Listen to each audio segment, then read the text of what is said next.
It was a difficult, really difficult time. Like in everything I did leading up to that, I was one of the top guys, the go-to. You're on the power, you're doing all those things, you're a leader.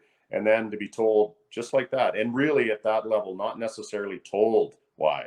Right. They just you're out. You go and you look at your name's not on the roster for the game. And so yeah, you're wondering what the heck happened? What have I done wrong? And ultimately, as I mentioned, Phil Russell, the assistant coach, took me under his wing. He was the one that told me it is going to happen for you, but I believe in you first and foremost. Just stick with this, stick with it. And again, it was a month and a little bit of just sitting out, watching, working as hard as I could in practice to try to catch the head coach, just to maybe get an opportunity. But ultimately, it wasn't even his choice. And that's what I had to learn at the professional level, especially in the minor leagues, right? At the minor league level, your NHL GM might be dictating who's playing. And so I had to learn that the hard way.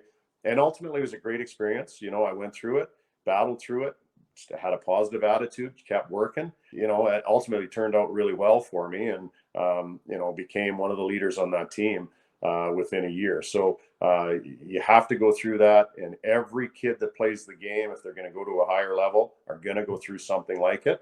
They may not like their role. Coach might want them to check. They think they're an offense, but you do what you need to do to get in the lineup. The more you're in the lineup, the better opportunity you have for ice time.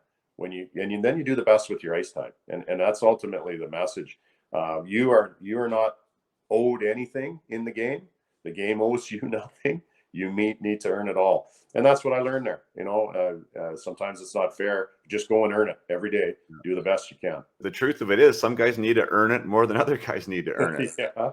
You know what I mean? And that's, there's no right or wrong. It's just the way it is. And I think, even circling back to the passion side of it and how much you want to be there, like there's going to be times where it's going to be easy to quit, and you might even be justified in doing so, right? Like, this isn't working out for me. This isn't my spot.